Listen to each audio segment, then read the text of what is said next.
It's been a while since we've had the ability to do this for box office when it relates to comic book movies, but Black Widow is officially out, and now we got our first numbers for the first preview day, aka Thursday alone, and the numbers are quite impressive, so let's get to it.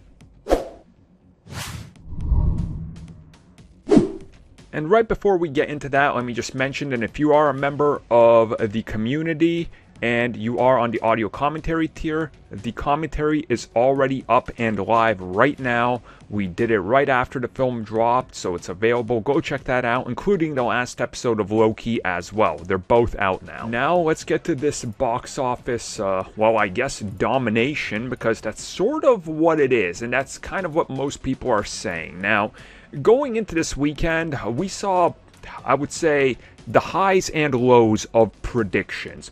We saw some people saying it's going to open with only 50 to 60 million, some people saying 90, the highest end being 110 for the entire weekend.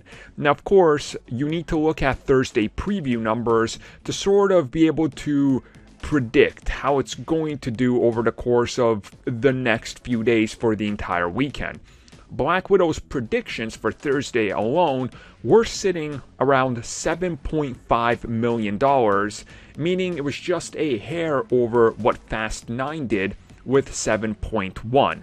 Well, the numbers are now in, and Black Widow pulled in $13.2 million for preview showings. Now, what's important here is that most theaters were only showing it once per screen, not like previously where you could have two Ant-Man and the Wasps back-to-back, or a Guardians and things like that. So this honestly is pretty impressive, because with this number, it places it ahead of Guardians of the Galaxy, it places it ahead of Ant-Man and the Wasp, and for the competition, it even puts it ahead of the original Wonder Woman. So this is looking pretty good for this film, all things considered, because again, it's an unsure time. Nobody knew what it would do going into this weekend. Now, of course, this is a good indicator for the total it can make, but again, we just don't know if this is one of those things where the hardcore fans all wanted to show up on a Thursday and then the casuals might not, because we're seeing that Disney Plus seems to be getting a lot of traction, as some people are saying